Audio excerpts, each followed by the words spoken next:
Everybody's asking, what is justice? Right? What is justice? It seems like a simple question, but I actually want to ask us as followers of Jesus to turn that question on its head. You see, when we think about the what of justice, we often get entrenched in ideological lines, right? We start to ask about a budget, a taxation law, a labor law, social protections, a safety net. Is that just? Is this just? And sometimes we lose sight of the bigger picture of the heart of God of justice when we do that. If we don't lead with another question before we get to the what. So let's look together at today's passage, Isaiah 51, verses 1 through 6. I think it'll lead us to a deeper, maybe more robust understanding of justice that will help us understand the character of God and our calling as the people of God. Let's read together here. Isaiah is speaking on behalf of God to the nation and the people of Israel. We read verse 1. Listen to me, you who pursue righteousness and who seek the Lord. Look to the rock from which you were cut, and to the quarry from which you were hewn. Look to Abraham, your father, and to Sarah, who gave you birth. When I called him, he was only one man, and I blessed him and made him many. The Lord will surely comfort Zion, and will look with compassion on her ruins. He will make her deserts like Eden, and her wastelands like the garden of the Lord. Joy and gladness will be found in her, thanksgiving and the sound of singing. Listen to me, my people, hear me, my nation. Instruction will go out from me. My justice will become like a light to the nations. My righteousness draws near speedily. My salvation is on the way. My arm will bring justice to the nations. The islands will look to me and wait in hope for my arm. Lift up your eyes to the heavens and look at the earth beneath. The heavens will vanish like smoke. The earth will wear out like a garment, and its inhabitants will die like flies. But my salvation will last forever. My righteousness will never fail. Justice at its heart. This word that we find in the Hebrew in verses 4 and 5 simply means to do right. To do right. And it has a context in the courtroom to judge someone rightly, and not to judge them based on their appearances, on their skin color, on their economics. You know, in the ancient world, what clan did you come from? What's your background? None. To judge them fairly, to judge them right. And the other aspect that we often see in justice, embedded in this word, there's a relational component, right? Justice is never done in a vacuum. It's always relational. The way I relate to another person, the way I relate to my society through its, and it relates to me through whether it's courtrooms or police officers or halls of governance. And ultimately, even in the way we relate to God, right? God has justified us. He has acted to make us just in his view. And so this word just, there is a what to it, but here's where I want to flip the question on its head.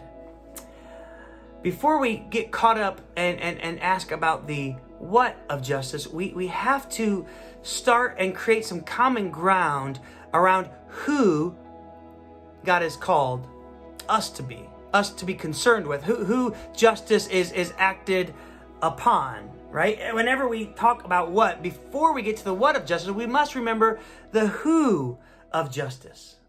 When we start with the what, most of us go to our familiar party lines, to our ideologies, to our policy preferences. But as Christians, when we remember the who of justice, I think it changes the conversation, because all of a sudden now we're saying, oh, justice is when I see this person across the table, or I hear this person's story of injustice, or this person in the courtroom, it's not simply a what, but a who. This person is made in the image of God. This person has dignity. We believe in the sanctity of all life. And it begins to change the way that we see the issue. Who is this person?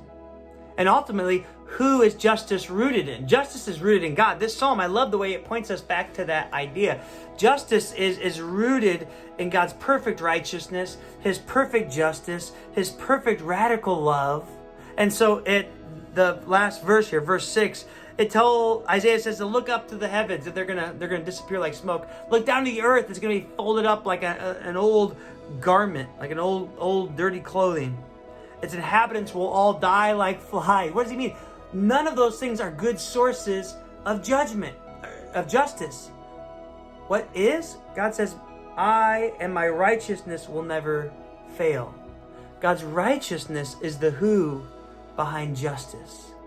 And so when we are beginning to ask the what of justice, man, do not neglect the who. Do not neglect the humanity, the sanctity of life, of the person across the table, the people that we're imagining. Because whatever our policy stances, whatever our politics are, none of the policies that get enacted are enacted on what? They're enacted on whose. And so our whos are rooted in God's love for all people. Our whos are rooted in God's value of all life. You see, justice like that creates a kingdom space right here in this world when we can act justly like that, giving witness to the ultimate just society to come when heaven comes to earth. And so every time that we speak up against injustice, because we see a who at the end, at the other side of the table, and that might be against human trafficking. It's an injustice. Whatever the laws of a given nation say, it is against the heart and the character of God. It's against God's standards of how other people should be treated. So it is unjust, even if a given country permits it. When we think about economic exploitation, modern day slavery, when we think about conscripting of kids into the army in certain places, or even racial prejudice in our nation, if we don't see the who, we can't get to the correct what of justice. And so, community, what I'm asking you to see is that the what of justice must first see the who of justice. The imago Dei in the other person, the image of God in the other person, the sanctity of life for the other person, the fairness based in the values of God in the other person, and even more deeply in the who of God. Because other definitions of justice, human legal systems, human personalities, human teachers, natural, what's in a natural order, as has been proven, chaotic through eugenics and through other things in the past, those things do not last. But God's righteousness will last. And that kind of justice is a foretaste of the kingdom to come. And it's the kind of thing that all nations will rejoice in. That's why it says here, my justice will be a light to all nations. All nations will come to see when justice is enacted. And then when we even walk in God's justice, there's another standard of truth. There's a deeper truth. There's a God. Justice is a witness, not just for me and for you, but for all people of a greater kingdom that's coming. CBC, let's lean into that kingdom. Let's lean into that justice. Let's see the who across the table and the who that our justice is rooted in. All right, guys, have a blessed day, and hope to connect real soon.